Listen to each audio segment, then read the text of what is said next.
მოგესალმებით მეგობრებო. ეს არის YouTube არხი საფეხბურთო ნიუსები. დღეს ჩვენ ვიდეოში შემოგთავაზებთ ხელსხელ ტრანსფერებსა და საინტერესო მოვლენებს ფეხბურთში. თუმცა სანამ ვიდეოს ყურებას დაიწყებთ, მინდა გთხოვოთ, რომ გამოიწეროთ ჩვენი YouTube არხი, რადგანაც ეს ჩვენ გვაძლევს ძალიან დიდ мотивაციას. ჩართოთ ზარის ღილაკი, რათა არ გამორჩეთ ჩვენი ვიდეოები.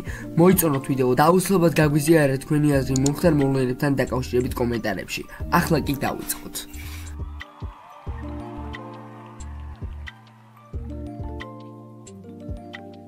ინგლისის ჩემპიონშიპის 34 ტურში უოტფორდმა შინ ლუტონს 2-0 მოუგო. ტრადიციულად უოტფორდის მთავარ მამწვრთნელმა ტომ ქელევერიმ გიორგი ჩაკვეტაძის სასტარტოში ათამაშა და მეორე ტაიმის მე-6 დამატებულ წუთზე შეცვალა. ქართველის შემტევი ორივე გუნდში ერთ-ერთი საუკეთესო იყო. მან მეორე გოლი თავად შექმნა, როცა მარცხენა ფლანგზე იაქტიურა. საჯარიმოში შეიჭრა და კიამბეს ცარიელ კარში გაატანინა. მეორე ტაიმში ჩაკვეტაძე ინერტული იყო. მის თამაშს სიმწვავე აკლდა. თუმცა ნახევრის მიწურულს ბრწყინვალე დრიბლინგის შემდეგ გოლის გატანასთან ახლოს იყო. საერთო ჯამში გუნდის გამარჯვებაში დიდი წვლილი შეიტანა. ბრწყინვალე ფორმაშია, რაც კიდევ ერთხელ დაამტკიცა. ლუტონს ყველაზე მეტი პრობლემა ქართველმა შეუქმნა.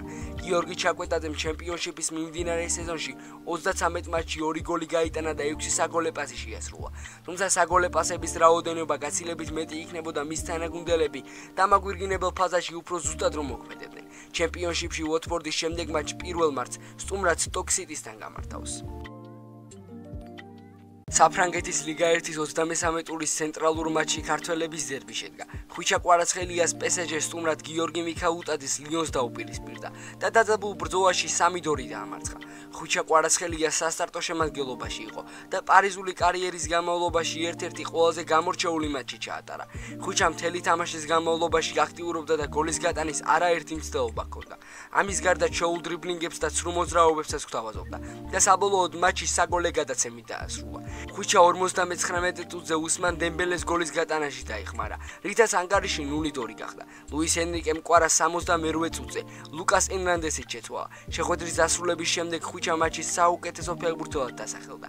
რაც შეეხება გიორგი მიქაუტაძეს, ჟორჟი თამაში მე-80 წუთიდან ჩაერთო და შემოსვლის შემდეგ თავის გუნდში საუკეთესო იყო.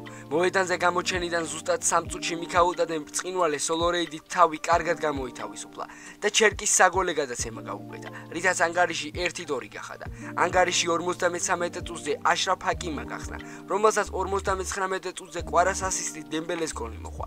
93 წუთზე მიქაუტაძის ასისტის შერკიმ გაიტანა. მალევე აშრაფ ჰაკიმმა დუბლი შეასრულა და სხვაობა კვლავ 2 ბურთამდე გადარდა. საბოლოო ანგარიში კი მსაჯის მიერ დამატებულ მეორე წუთზე ტოლისომ დააფიქსირა. შეხვედრის შემდეგ ორივე გუნდის მთავარ მამწვრთნელმა მატჩი შეაფასეს და ქართულ ფეხბურთელებსაც ისაუბრეს. ლუის ენრიკე: ბოლო პერიოდში ისევ თამაშობთ, რომ ავტოსპორტი მახსენდება და მგონია, რომ ფორმულა 1-ის ბოლიდების სისწრაფით მივიწევთ წინ. ლიონი არის გუნდი, რომელიც ორბურთიანი სხვაობითაც რომ მარცხდებოდეს, დასაკარგი არაფერი აქვს და ყველა ვარიანტში შემოგიდევს. მსგავსი სახის მატჩები მომავალშიც გვექნება და მაინტერესებდა, როგორ გაუმკლავდებოდნენ ფეხბურთელები ასეთ გამოწვევებს. მე დღეს ვნახე პარი სენ-ჟერმენის სახით უმაღლესი კლასის ფეხბურთელების ერთობლიობა, რომელიც ნებისმიერი სახით თამაში ნებისმიერი მეტოქის დასამარცხებლად არის. პირველი ტაიმის ბოლოს აშრაფ ჰაკიმს ნერვული სისტემა ღალატობდა და ყვითელი ბარათი მიიღო. შესვენების შემდეგ კი სივსისხლიანად იმოქმედა და დუბლი შეასრულა. ლიონის საშინაო მოედნის საფარი იდეალურისგან შორს იყო, მაგრამ ეს პრობლემას როგორც ჩვენ ასევე მოწინააღმდეგესაც უქმნიდა. როდესაც საკუთარ კარში გოლი მივიღეთ, მაშინვე წინ წავედით და შექმნილი მომენტები სივსისხლიანად გამოვიყენეთ. მე მიყვარს რომანტიკული ფეხბურთი, თუმცა არსებობს შემთხვევები, როდესაც არა მხოლოდ გულით, არამედ გონებითაც უნდა ითამაშო. ლივერპულთან მატჩები გვიახლოვდება და ოდნავადაც არ მეშინია, რადგან მერსისაიდელებს არაფრით ჩამოუვარდებით. ეს იქნება ორი დიდი გუნდის დაპირისპირება, სადაც საუკეთესო გაიმარჯვებს. რაც შეეხება კვარას, იჯერ კიდევ იზრდება და ადაპტაციის ფაზაშია. 100% ჯერ კიდევ ვერ აჩვენებს, მაგრამ ერთობლივი მიზანია, რომ ყველა მატჩი თავის საუკეთესოდ წარმოაჩინოს.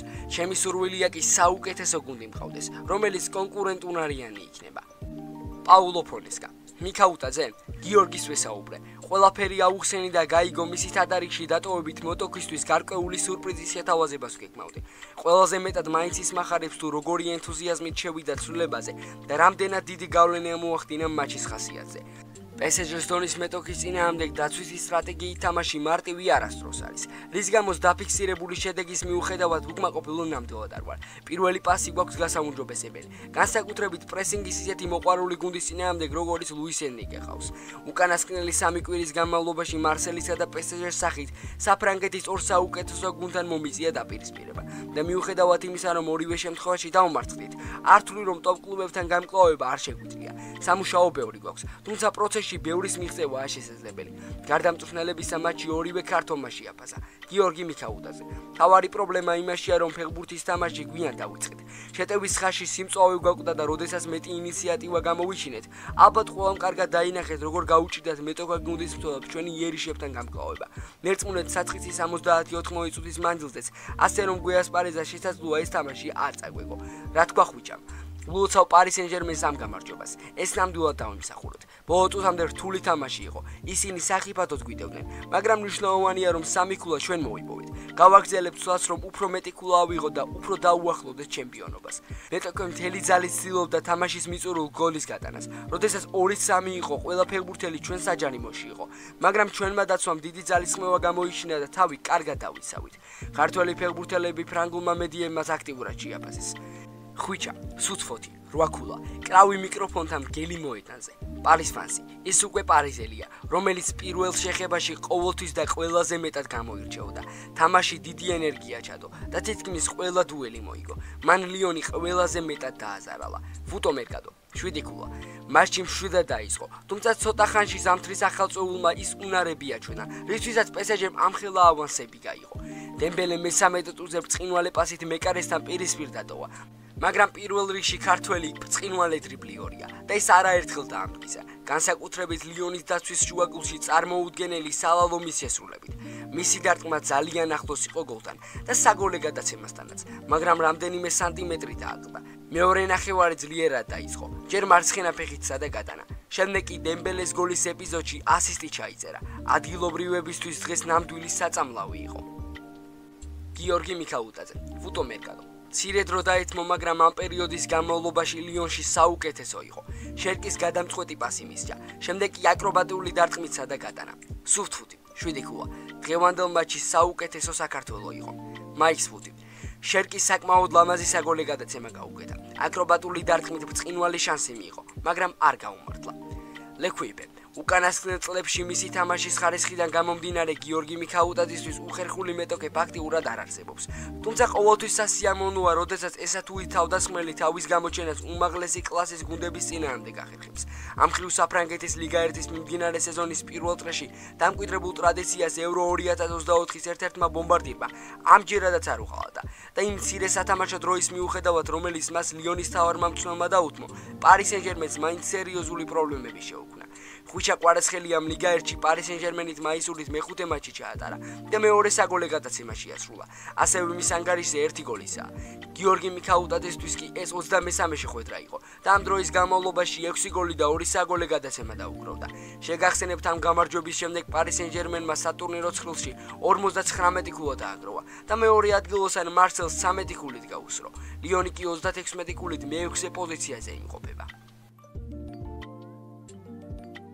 საფრანგეთის ლიგა 1-ის 23 ტურში სენტ-ეტიენისა და ანჟეს შეხვედრა 3-3 დასრულდა. სენტ-ეტიენის მთავარმა მწვრთნელმა ერლიკ ოჰორნდალმა ზურიკო დავითაშვილის სათადარიგოს კამზე დასვა და შესვენების შემდეგ 1-2-ზე თარჯო თამაში. ლიგა 1-ის მიმდინარე სეზონში პირველად მოხდა, რომ ზურიკო სათადარიგოთას კამზე იჯდა. ხაზი უნდა გაუსვათ იმ ფაქტს, რომ ჰორელდმა ზურიკოს ნასვალ სასტარტოში 16 წლის ჯილიან გესმანი დააყენა. ქართველმა სწორედ ფრანგი თინეიჯერი შეცვალა. 52 წუთზე ზურიკოს საგოლე პასის შემდგომ უკვე მანგარიში გაატანაბრა. 74 წუთზე დავითა ლიგა 1-ის 22 მატჩში ზურიკომ 7 გოლი შეაგდო და 4 საგოლე პასი შეასრულა. საფრანგეთის ელიტარულ ლიგაში კი სადებიუტო სეზონს ატარებს და 11 საგოლე მოქმედება საკმაოდ კარგი შედეგია. მასპინძლებმა ქართველის დახმარებით 1-2-დან თამაში შემოატრიალეს. თუმცა დამატებულ წუთებზე ანჟემ პენალტი მოიპოვა. ალჟირელმა ჰიმად აბდელიმ ჰეტრიკი შეასრულა და გუნდი მარცხისგან იხსნა. 18 გუნდიდან ლიგა 1-ში სენტ-ეტიენი 19 ქულით მე-16 ადგილზეა პლეი-ოფის ზონაში. მომდევნო ტურში კი პირველ მარტს ნიცას მიიღებს. ავსტრიის ბუნდესლიგის მე-19 ტურში ოთარ კიტეიშვილის გრაცის შტურმი საკუთარ მოედანზე ლინცს დაუპირისპირდა და დაძაბულ ბრძოლაში 2-1 დაამარცხა. ოთარ კიტეიშვილის სასტარტო შემადგენლობაში იყო და ბოლომდე შეუცვლელად ითამაშა. ქართველმა ნახევარმცველმა თავისი გუნდის გამარჯვებაში მნიშვნელოვანი როლი ითამაშა. კიტეიშვილმა ორივე გოლში მიიღო მონაწილეობა. მე-18 წუთზე ზუსტად შესრულებული 11 მეტრიანი ჯერ ანგარიში გახსნა. 53 წუთზე კი პრიასისტი მიითვალა, რის შემდეგაც ანგარიში 2-0 გახდა. ლინცმა 93 წუთზე სხვაობის მინიმუმამდე შემცირება შეძლო, თუმცა მაშის გადარჩენა ვეღარ მოახერხა. საბოლოოდ შტურმმა მნიშვნელოვანი 3 ქულა მოიპოვა და სატურნირო ცხრილში ლიდერობა განემტკიცა. 19 ტურის შემდეგ გრაციელები 40 ქულით პირველ ადგილზე იმყოფებიან და მეორე ადგილოსან ვენის ავსტრიას 3 ქულით უსწრებენ. რაც შეეხება ოთარ კიტეიშვილს, ქართველმა ნახევარმცველმა ბუნდესლიგის მიმდინარე სეზონში მე-19 მატჩი ჩაატარა და მე-7 გოლი გაიტანა. ამის გარდა მის ანგარიშზე 3 საგოლე გადაცემა. მომდევნო ტურში შტურმი სტუმრად ზალცბურგს დაუპირისპირდება. მატჩი 2 მარტს თბილისის დროით 8 საათზე გაიმართება. მეგობრებო, დღეისათვის სულაც იყო. თუ მოგეწონათ ვიდეო, აუცილებლად გამოიწერეთ ჩვენი არხი და ალაიქეთ ვიდეო. ასევე არ დაგავიწყეთ გამოიჭროთ ჩვენი Instagram და TikTok გვერდები. ჩვენ კი შევხვდებით შემდეგ ვიდეოში.